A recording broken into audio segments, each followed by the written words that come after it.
YouTube 的免费的音乐素材下载。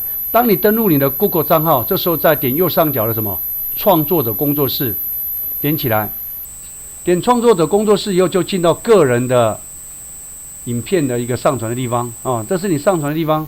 那在这里呢，务必再提醒大家一定要点选这个哦。点完以后呢，在左边这个才看得见创作者工具箱，在这里，在这里。那这地方可以下载音乐跟音效，免费让你使用，不用担心被人家检举、被人家告。哦，那音乐下载的时候呢，是可以分类别的哦。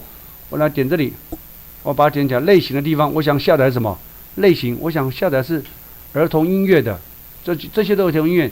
当然，音乐必须听看看。如果你觉得这首歌听完觉得不错，就可以点右边进行下载。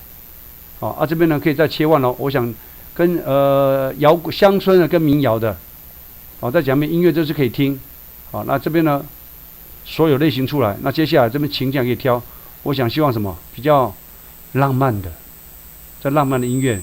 那针对乐器呢，我想用什么弹？我想用什么电子吉他呢？所有乐器，一是钢琴的。这是筛选条件，预设就是什么？把它切为所有乐器。那什么音乐都出来，选所有情境。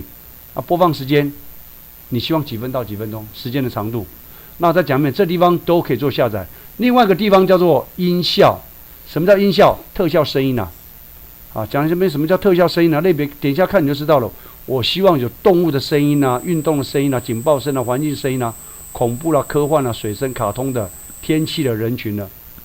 比如说我现在点一下动物的声音好了，那这边就有一些动物的声音啊，蜜蜂的声音呢，飞行的声音啊，猫咪的什么声音的，再切一下恐怖武器的声音，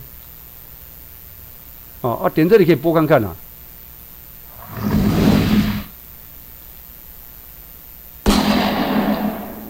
这是武器的，那卡通也许好玩一点点。那喜欢的话就点这就可以下载了。这是 YouTube 的免费的音乐。再看一下，你在 YouTube 第一件事情要登录你的账号，然后点这里要选哪一个？创作者工作室。接下来在左下角这地方，那这地方是你 YouTube 上传一些浏览记录，使用者浏览记录。点这个创作者工具箱，这边有音乐跟音效可以做下载。